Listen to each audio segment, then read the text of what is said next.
Na vastidão rural de Oklahoma, em 1923, nasceu um menino chamado Thomas Lee Osborn.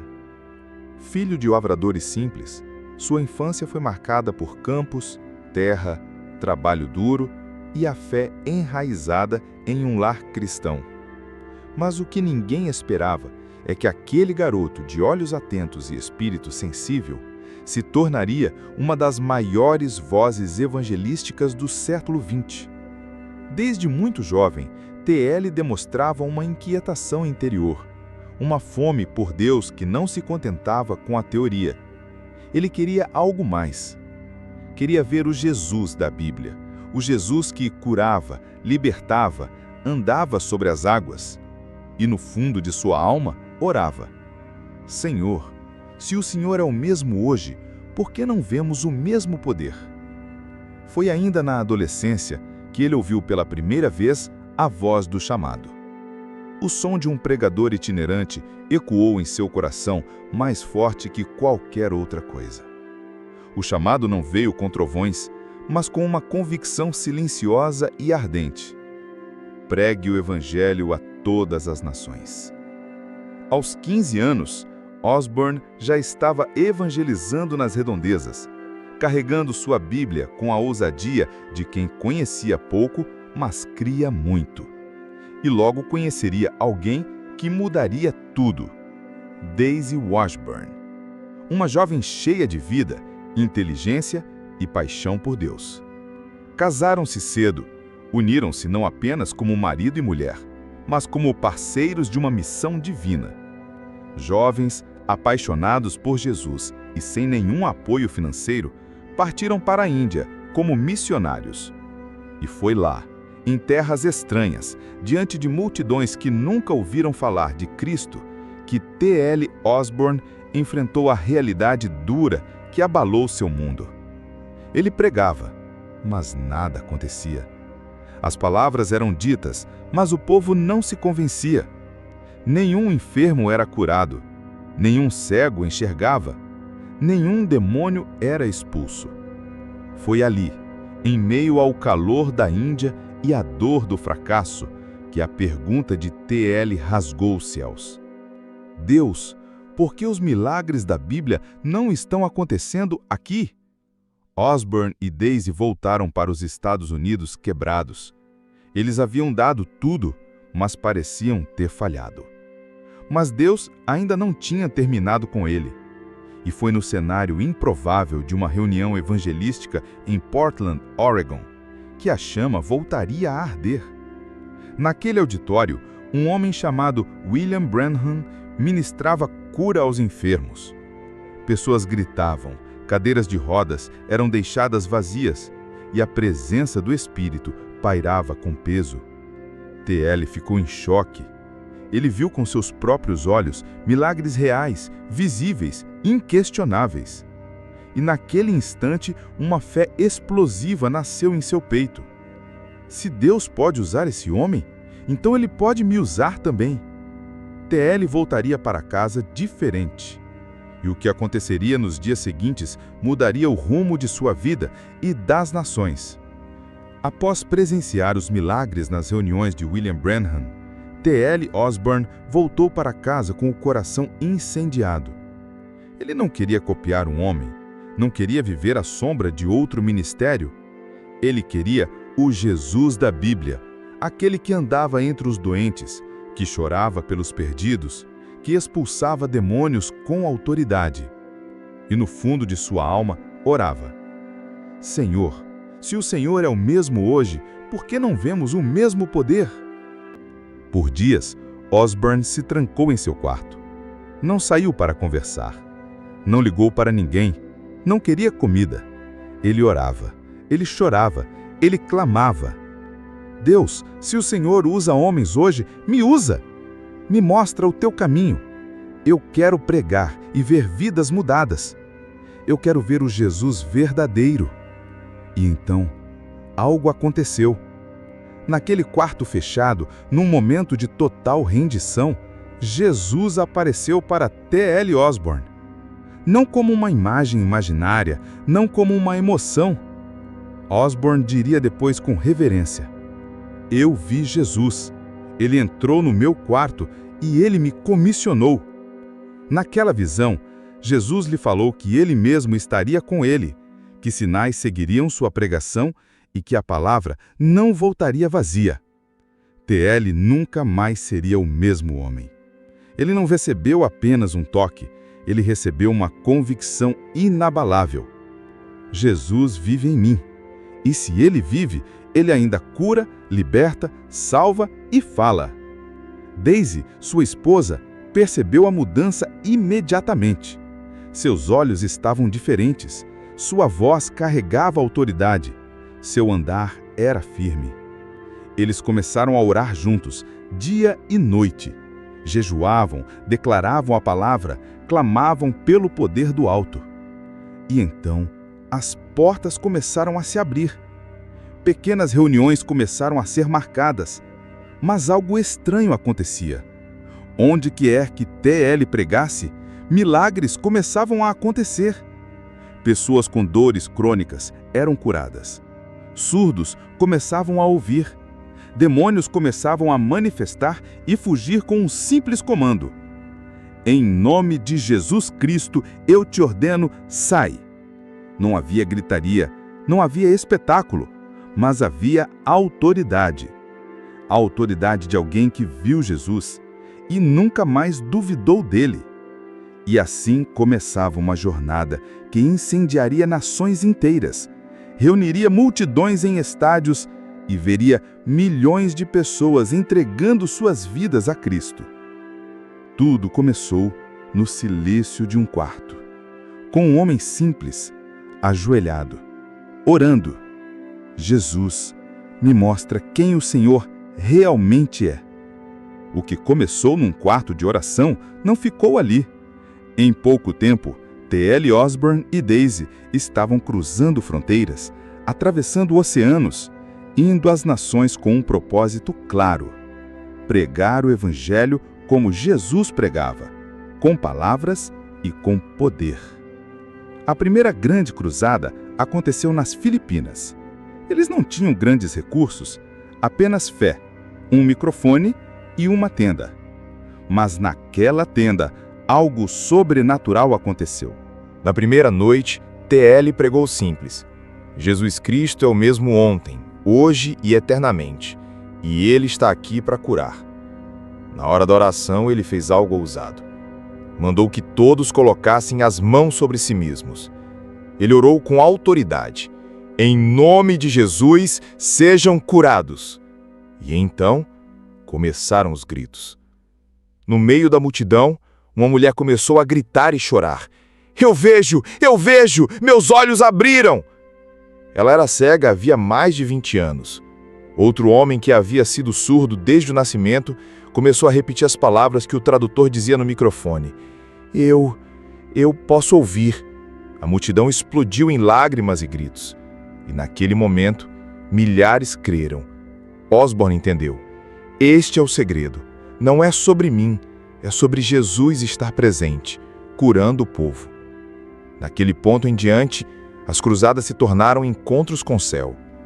Tailândia, Nigéria, Jamaica, Haiti, Paquistão, Uganda. Cada país tinha sua cultura, seus problemas, sua resistência. Mas em todos os lugares, algo era comum. Quando o nome de Jesus era exaltado com fé, milagres aconteciam em massa. T.L. não ficava impressionado com os números. O que ele amava mesmo era ver o rosto das pessoas quando o milagre chegava. Em uma de suas cruzadas no Haiti, algo marcante aconteceu. Após a pregação, Osborn fez uma oração por cura coletiva. Silêncio. E, de repente, um som de cadeiras de rodas caindo ecoou. Segundo testemunhas, 17 surdos foram curados naquela noite. Outros se levantaram de macas. Pessoas começaram a correr, chorar, cair de joelhos. E o mais bonito, milhares se entregaram a Jesus. Para Osborn, os milagres não eram o fim, eram a porta. O milagre não é o prêmio, o milagre é o convite, é a forma de Deus dizer: eu estou aqui, me conheça. O evangelho pregado por ele era simples, mas o poder que o acompanhava era visível, inegável, irresistível. E o mundo começava a ouvir o nome de T.L. Osborn. Mas, mais do que isso, começava a conhecer o nome acima de todo nome, Jesus Cristo. Em cada cruzada, o nome de Jesus era exaltado, e com ele vinha a luz. Mas onde há luz, as trevas reagem. E T.L. Osborn sabia. O campo missionário não era apenas cultural, era espiritual. Na África Ocidental, durante uma das maiores cruzadas que já realizou, uma situação chamou a atenção. Durante a pregação, um homem começou a gritar com voz distorcida, espumando pela boca. Era um líder tribal conhecido como feiticeiro. Ele havia sido enviado por outros líderes para interromper a reunião. Enquanto os seguranças tentavam removê-lo, Osborn fez um gesto com a mão e disse: "Deixe-o. Jesus vai libertá-lo agora." Ele olhou nos olhos do homem e com autoridade declarou: "Espírito de engano, saia dele agora, em nome de Jesus." O homem caiu ao chão como morto. Silêncio. A multidão assistia, sem respirar. Minutos depois, ele se levantou com os olhos limpos. Chorando, levantou as mãos e gritou em sua língua: "Jesus é mais forte." Naquela noite, milhares se converteram. Dizem que numa vila remota da Nigéria, um grupo de bruxos apareceu na entrada da cruzada, declarando que amaldiçoariam o evangelista. Osborn subiu ao palco e começou a pregar como se nada tivesse acontecido. Mas, durante a oração de cura, relatos contam que os próprios bruxos caíram ao chão, se contorcendo, e foram arrastados pela equipe de apoio. Mais tarde, um deles foi ouvido dizendo: "O poder que está com esse homem não pode ser vencido." Osborn nunca buscava confronto com pessoas, mas enfrentava as forças espirituais com ousadia. Para ele, o evangelho era confronto, não com carne, mas com os principados. Em outra cruzada, no Paquistão, enquanto orava pelos enfermos, algo incomum aconteceu. Uma mulher muçulmana que havia sido muda desde o nascimento começou a cantar em línguas desconhecidas durante a oração. Ela foi levada ao palco ainda em transe de adoração. E quando recobrou a consciência, só conseguia chorar. "Eu vi um homem de branco, ele tocou meus lábios e agora posso cantar."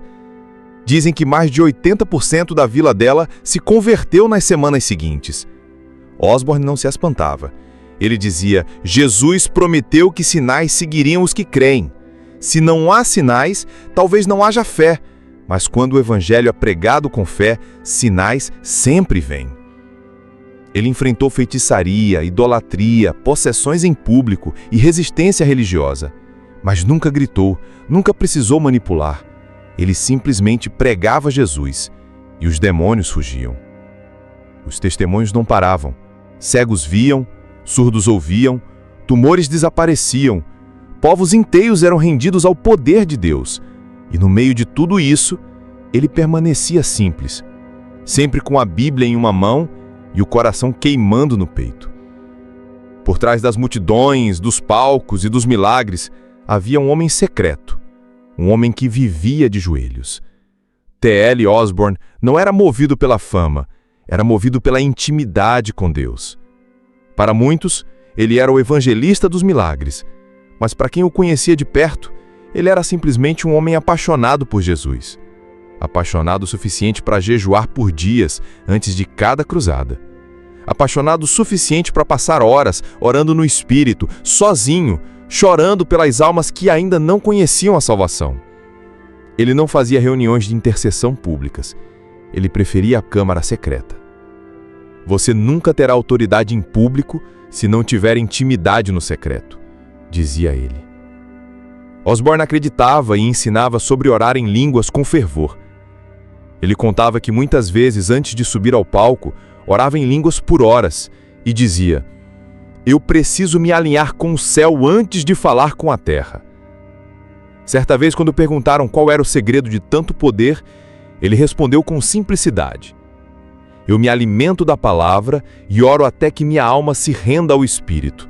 E então, Deixo Jesus fazer o resto.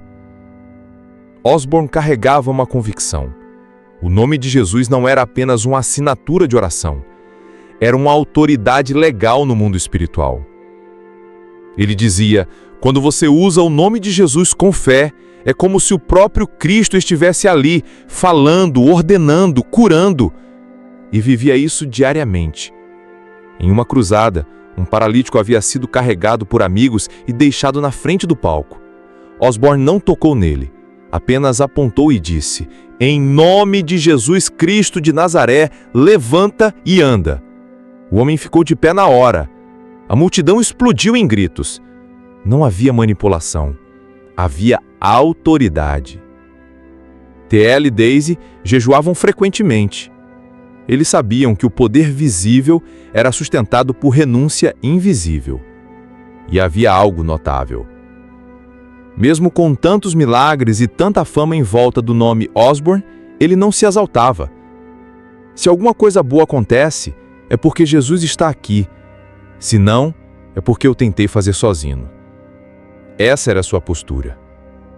Ele nunca aceitou ser chamado de curador. Sempre dizia: eu não curo ninguém. Jesus cura.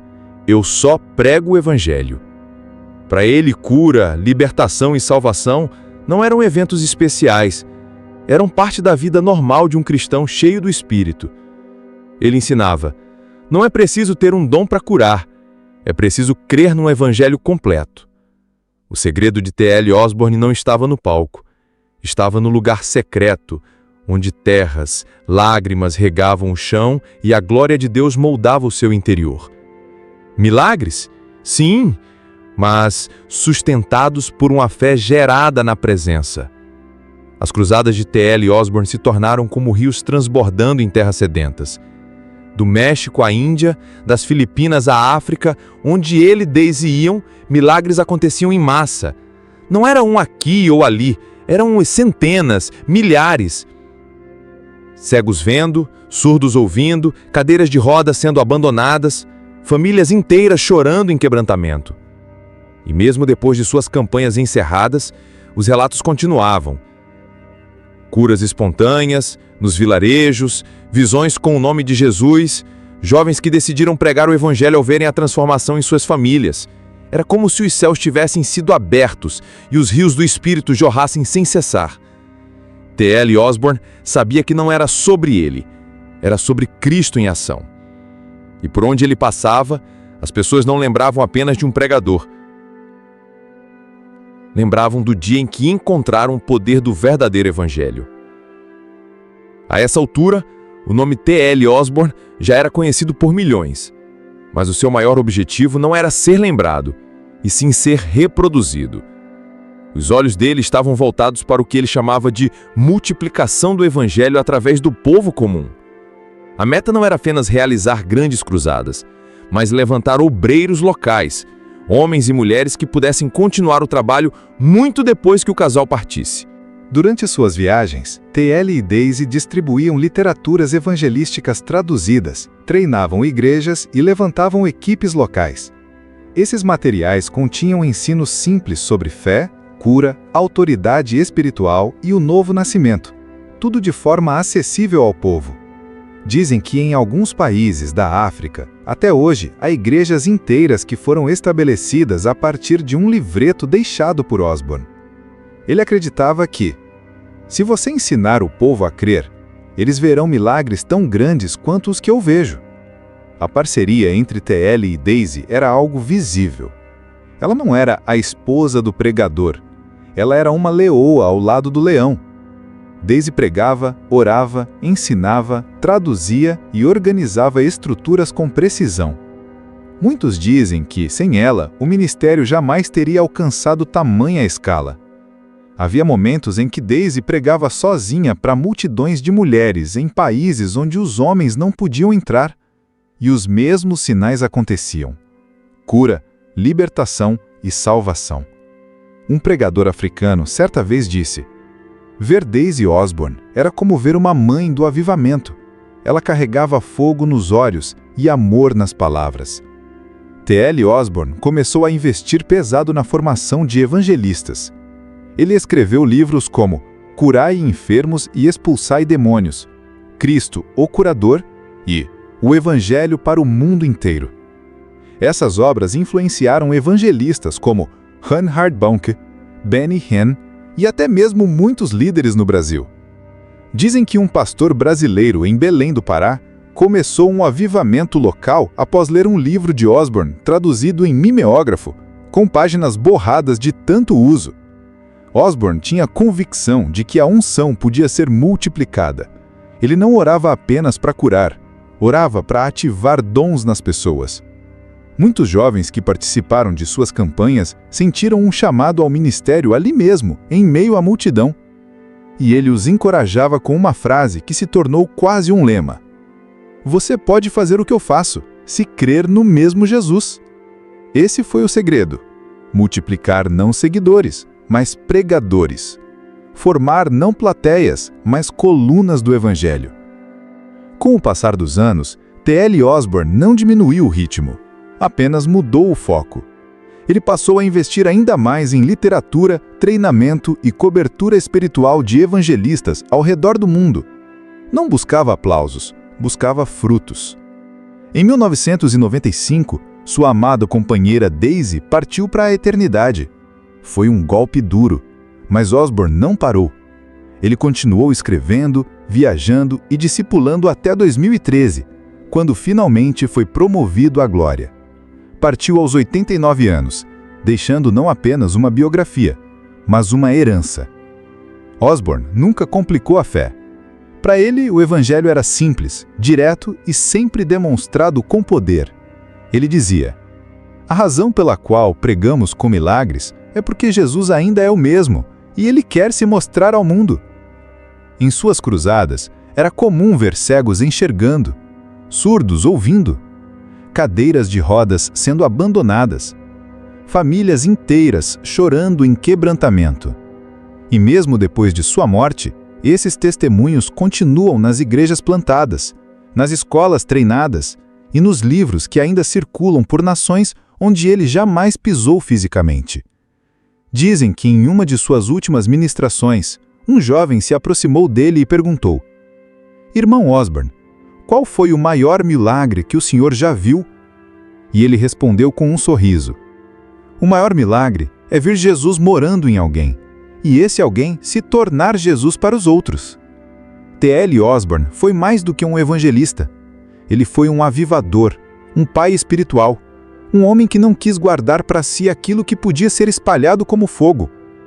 Seu nome talvez não esteja nos livros escolares, mas está escrito em corações por todo o mundo. E até hoje, há um som ecoando nas nações: "Cristo em vós, a esperança da glória." Este é o milagre que não termina. É o fogo que ainda arde. É o legado que não morre. Assim termina a história de um homem, mas continua a missão de um reino.